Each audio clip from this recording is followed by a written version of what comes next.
I owe $5. I owe 0. Why is that? Because I'm a responsible student. I remember my ID.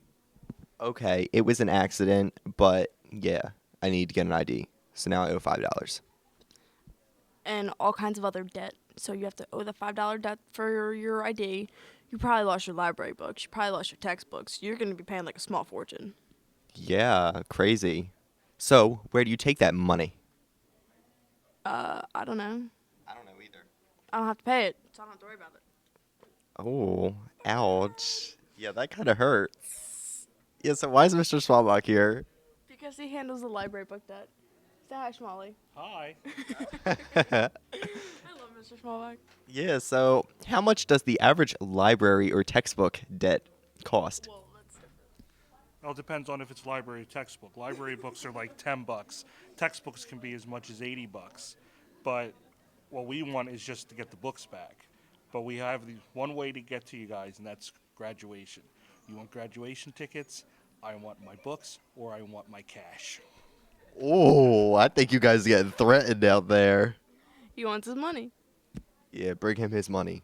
So you have to bring in your $5. Well, no, not to him, but to whoever handles the ID debt, which I don't know, which we can find that out in the next interview. Exactly. So why don't you go find out that information because we don't know.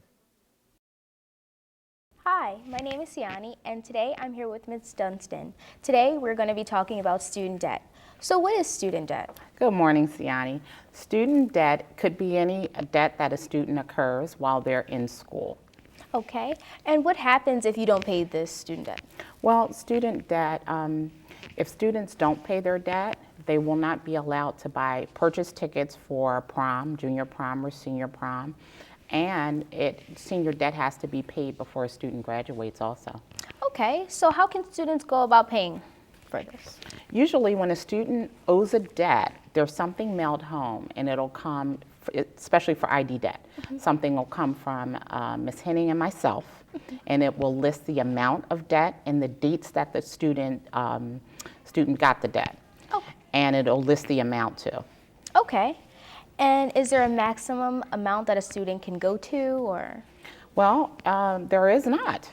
Each time a student gets an ID, because they forgot one, they owe $5 for that ID. Okay. The first time students were given IDs for free, along with the lanyard and the sleeve.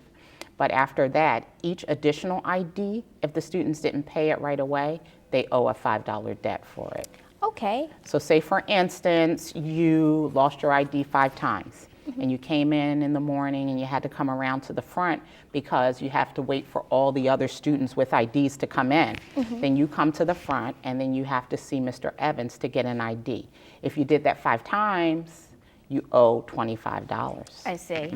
So what does this teach students? This teaches students in life that you want to pay your debts, because say, for instance, you go to the table and you want to purchase your prom ticket. And you say, hi, I want to get 2 prom tickets, and they look and say, oh, you owe student debt. You have to pay your debt before purchasing those tickets. Right. So it just teaches you in life that you want to pay your debts as soon as possible. Right. Yes. And so how, Even though we don't charge interest. and so how should students avoid being in debt? Always make sure you have your ID when you go home and before you leave home. Okay. That way you can get in school, you can get on the buses, and you will not owe or acquire debt. Right. And so are there any further questions about student debt? Pay your debts. Pay them as soon as possible. Alrighty.